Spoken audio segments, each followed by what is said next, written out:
Most people over 65 are told the same thing about balance. Just be careful and hold on to something. It sounds sensible, it sounds safe. But here is what nobody tells you. Being careful alone does not protect your independence, because careful is not a skill. Careful is a mood. Balance is a physical system, and like every system in the body, it responds to training, not to worry. Here is what the clinics see every single day. Falls are the leading cause of injury for older adults, and most of them do not happen during anything dramatic. They happen turning around in the kitchen. They happen stepping off a curb or rising from a chair in the night. The body simply could not correct itself fast enough. That correction speed is trainable, and that is the whole point of this video. Over the next few minutes, I will walk you through 5 gentle movements that make up a 6-minute morning routine. Together, they support steadier standing, safer turning, and quicker recovery when you feel yourself tip. And I will end with the one movement most appointments never have time to teach you.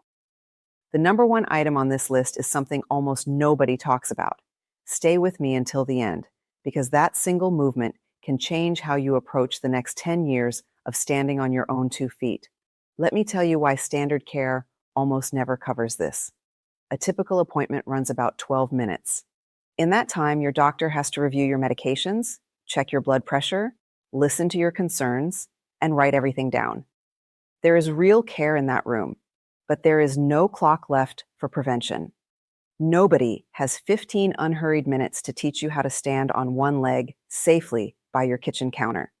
So balance gets reduced to a single sentence. Be careful. And you walk out with a warning instead of a plan. I am not here to sell you a supplement or scare you into a course. This channel exists to give you the science a 12-minute appointment never has time to cover. There is nothing to buy on this page, and nothing here is meant to frighten you. Just the mechanism and then the exact routine, explained slowly enough to actually follow. Because the stakes here are not really about falling. They are about staying in your own home. They are about rising from a chair without calling for help and turning to greet someone without bracing for the floor. That independence is what we are protecting. So tell me in the comments right now, how old are you and what country are you watching from? I read these, and they shape what I cover next. Now, the one mechanism behind all of this. Your balance is not run by your legs. It is run by a control system that blends 3 signals: your inner ear, your eyes, and the tiny position sensors in your feet and joints. Your brain reads all 3, compares them, and adjusts your muscles constantly to keep you upright. Think of it like a 3-legged stool holding up a lamp. When all 3 legs are strong and level, the lamp stands steady without a thought. But as we age, 1 or 2 of those legs quietly gets shorter. The foot sensors dull. The eyes adjust more slowly in the dark. And the stool starts to wobble, not because the lamp got heavier, but because the base stopped being level. Every movement in this routine is about re-leveling that stool. Please do not skip this section. It is the key to everything that follows. Every single move you are about to learn targets one of those 3 legs, and the reason the routine works is that it trains all 3 in the right order. If this is already making sense to you, tap the like button. That small tap is what helps more seniors find this routine. Let us begin the countdown at number 5. Number 5 is ankle pumps and ankle circles. Done seated, before your feet ever carry your full weight. Here's why we start at the ankle, and not the knee or the hip. Your ankles are the first hinge between you and the ground. Remember those position sensors in your feet, the 3rd leg of the balance stool. Most of them live in and around the ankle joint. Overnight, that joint stiffens, and those sensors go quiet, like a hinge that has not been opened since yesterday. If you stand up on a cold, stiff, half-asleep ankle, you are asking a rusty hinge to swing smoothly on the first try. Ankle pumps wake that hinge and switch those sensors back on before you trust them with your body weight. Physical therapists use ankle mobility work as a standard part of fall prevention programs, and large rehabilitation reviews consistently show that ankle range of motion is closely tied to steadiness. It is one of the quietest, best supported starting points in the whole field. Here is exactly how to do it. Sit in a firm chair with your back supported and your feet flat. Lift one foot slightly off the floor. Now pump it slowly. Toes up toward your shin, then toes pointed down away from you. Do this 20 times, counting each full up and down as one. Move slowly, about one pump every 2 seconds. Then draw 10 slow circles with that same foot, 5 in each direction, as if you are tracing the rim of a dinner plate with your big toe. Switch feet and repeat the whole set. The common mistake is rushing. Speed does nothing here. Slow and full is what wakes the joint. If lifting the foot strains your hip, keep your heel on the floor and just work the toes and forefoot up and down instead. That gives you most of the benefit with none of the strain. Stop if you feel a sharp pain or a cramp. A gentle stretch is fine. Sharp pain means stop, not push through. Pair your ankle pumps with 3 slow, deep breaths before you begin. Breathe in for 4 counts, out for 4. Calm breathing lowers the morning stiffness response and lets the joint move more freely, so the pumps do more with less effort. That calm start also sets the unhurried pace the rest of the routine depends on. But waking the ankles only prepares the foundation. It does nothing for the far harder moment that comes seconds later when you actually try to leave the chair and put your full weight over your feet. That transfer is where many falls begin, and it is exactly what number 4 rebuilds, because the ankles are ready, but your weight has not yet moved. Number 4 is seated to standing weight shifts. Notice the word shifts. We are not standing up yet. We are learning to move our weight safely first. Here is the mechanism. Rising from a chair is the single most demanding balance task of an ordinary day, because for one moment, your weight travels forward and up over a small base, while your eyes, ears, and feet all scramble to agree on where you are. If that handoff is jerky, your body lurches and overcorrects. Think of it like pouring water from one glass to another. Do it in one nervous jerk, and it splashes everywhere. Do it as a smooth, controlled tip, and not a drop is lost. Weight shifts teach your body that smooth tip. Clinical exercise programs for older adults build this pre-standing weight transfer in deliberately, and trials on chair-based training consistently link it to safer, more confident standing. It is a small drill with an outsized payoff. Here is exactly how. Sit forward toward the front third of a firm chair, feet flat and about hip width apart, hands resting on your thighs. Slowly lean your upper body forward from the hips, bringing your nose over your toes, feeling your weight travel into your feet. Hold for 2 seconds, then ease back to sitting tall. Do this 10 times, slowly. Then add a gentle side-to-side shift. Press into your right foot. Feel that hip take the load, return to center, then press into the left. Do 10 of these, 5 each side. Never bounce. The error people make is using momentum instead of control. Momentum is what you are trying to replace.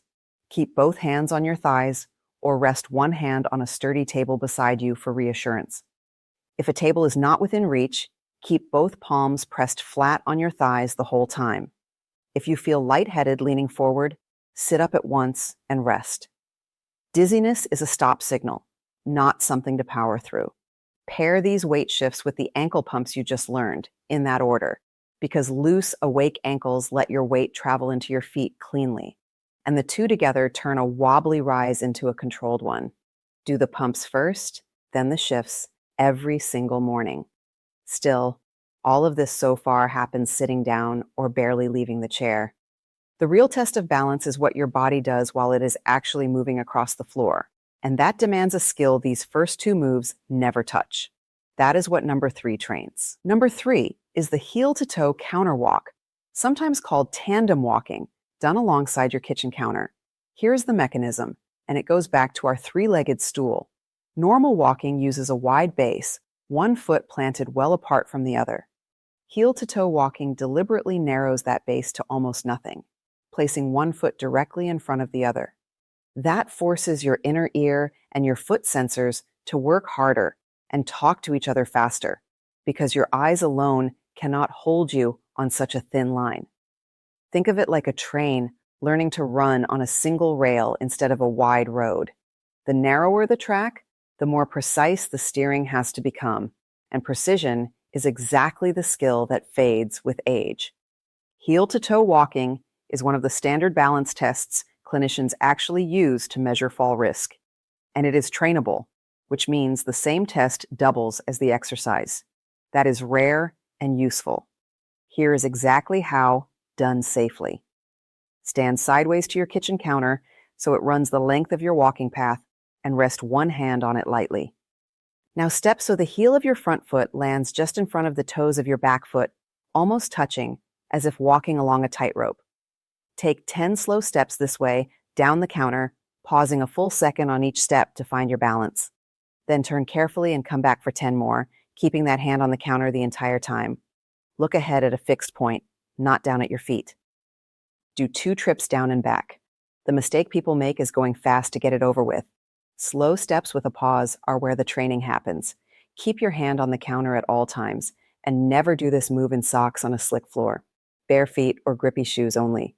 If you feel yourself tip more than slightly, plant your hand firmly and stop. A wobble you can catch is training. A wobble you cannot is a fall waiting to happen. So keep that counter within reach. Pair this with the ankle work from number 5, because awake, mobile ankles make the fine foot adjustments that heel-to-toe walking demands, and stiff ankles are exactly why people wobble on the line. Loose ankles first, narrow line second. But even a steady walk in a straight line hides one dangerous gap. The moment you turn your head to check traffic, to answer someone, to find something on a shelf, your whole balance system can briefly lose its footing. That specific vulnerability is what number 2 repairs. Number 2 is head turns with a fixed gaze, trained gently while standing supported. Here is the mechanism, and this one surprises people. When you turn your head, your inner ear sends a rush of motion signals to your brain, and your eyes have to instantly relock onto the world, so the room does not seem to swim. In many older adults, that eye-to-ear coordination has slowed, so a quick head turn brings a wave of dizziness or a stumble. Think of it like a camera that takes a half second to refocus every time you swing it. In that half second, you are effectively balancing blind. Training head turns sharpens that refocus time back down. This inner ear and eye reflex is well studied in balance rehabilitation, and gentle head turn training is a common element in clinical dizziness programs. It is gentle, but it is not filler. Here is exactly how. Stand facing your counter with both hands resting on it for security, feet hip width apart. Pick a fixed spot on the wall ahead and keep your eyes on it. Now slowly turn your head to the right about a quarter turn, then back to center, then to the left, then center. Keep it slow, about 3 seconds each way. Do 10 turns total, 5 each side. Then, only if the first set felt easy, add slow nods, chin gently up and chin gently down, 10 times. If any dizziness appears, that is your ceiling for today. Stop there and try again tomorrow. Progress is measured in weeks, not one morning. Keep both hands on the counter for this entire move because dizziness can arrive without warning. If the room spins, close your eyes, hold the counter, and wait for it to settle before you let go. And if you take blood pressure medication and feel faint on standing, talk to your doctor before changing anything about your routine. Pair head turns with the heel-to-toe walk you just learned, because turning your head while your base is narrow is the real-world skill that keeps you steady when someone calls your name mid-step. Narrow base plus a moving head is the real world, and now you are training for it. Now we arrive at the one movement I promised you at the very beginning, the single move almost nobody talks about, and the reason it can change the next 10 years of standing on your own. This is number 1. Number 1 is the counter-supported single leg stand. 1 foot on the floor, 1 foot lifted just slightly, both hands resting on your counter. That is the whole movement, and it is the most powerful balance exercise you can do at home. Let me tell you why this one crowns the entire routine. Every other move prepared a piece of the system. This move demands all 3 legs of the balance stool at once, under real load, on a base half the size it is used to. The instant you lift 1 foot, Your standing leg must fire hundreds of tiny corrections a second to keep you over that single point. Your inner ear tracks the sway. Your eyes hold the horizon. Your foot sensors read every micro tilt of the floor and answer it. Nothing else you can safely do at home stresses all three signals together like this. Think of it like the difference between a bridge with 4 supports and a bridge with one central pillar. The single pillar has to be far stronger and far smarter because it carries the whole load alone. Standing on one leg builds exactly that central pillar. And here's the quiet truth. The ability to stand on one leg is one of the strongest everyday predictors of continued independence as we age. Researchers who study healthy aging repeatedly find that single-leg standing time tracks closely with balance, mobility, and fall risk, which is why clinicians use it as both a test and a training tool. When one simple measure predicts that much, it is worth training on purpose. Here is exactly how to build it, safely and gradually. Stand facing your counter, feet hip-width, both hands resting lightly on the surface. Shift your weight onto your right foot. Now lift your left foot just an inch off the floor, no higher, keeping it close to the ground so you can set it down instantly. Hold for 10 seconds, breathing normally, then lower it. Switch and stand on the left foot for 10 seconds. That is 1 round. Do 3 rounds per leg. As it gets easier over the coming weeks, add time first, working from 10 seconds toward 30, and only then lighten your hand pressure, moving from 2 hands to 1 to a single fingertip. The progression is always more time before less support. The error people make is lifting the foot too high or letting go too soon. Keep it low, keep your hands home, and add challenge in weeks, not minutes. Your safety setup is not optional here. Both hands stay on the counter until 30 seconds per leg feels genuinely easy. Keep the counter or a heavy, stable surface in front of you every single time, never a wobbly chair or a towel rack. If you start to tip, both hands press down and your lifted foot comes straight back to the floor. That is not failure. That is the catch working exactly as designed. And if you feel dizzy or your standing knee aches sharply, stop for the day. Sharp pain means stop, not push through. Pair this crown, move with the ankle pumps from number 5, and the head turns from number 2. Awake ankles give the standing foot the fine control it needs, and steady head turns mean you can hold this position even when you glance away. Those 3 together are the core of everything, and they are why the routine is built in this order. So here's the payoff I promised you at the very start. That simple act of standing on one leg by your counter is the closest thing there is to a daily rehearsal for independence itself.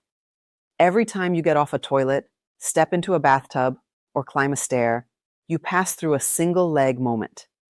Train that moment on purpose, in safety, every morning, and you are quietly protecting the next 10 years of doing all of it without help. Balance is not luck. Mobility is not genetics. Independence is trained. Consider a typical case documented in the rehabilitation literature. A 74-year-old woman had stopped going down to her garden. She had not fallen, but she had come close twice, once turning at the sink and once rising from a low chair, and the fear had quietly shrunk her world to the ground floor. She had told her doctor and been told to be careful and use the handrail. Careful had become a cage. Her physical therapist gave her almost exactly the routine you just learned. Ankle pumps and circles while she had her morning tea. A set of seated weight shifts before standing. A short heel-to-toe walk along her kitchen counter. Gentle head turns holding that same counter. And finally, 10 seconds of single leg standing per side, both hands down, building slowly over the weeks. 6 minutes, every morning, nothing more. By week 3, she noticed she was turning at the sink without the little gasp of doubt.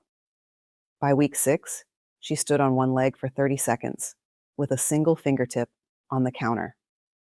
And that spring, for the first time in over a year, she walked down to her garden and back on her own.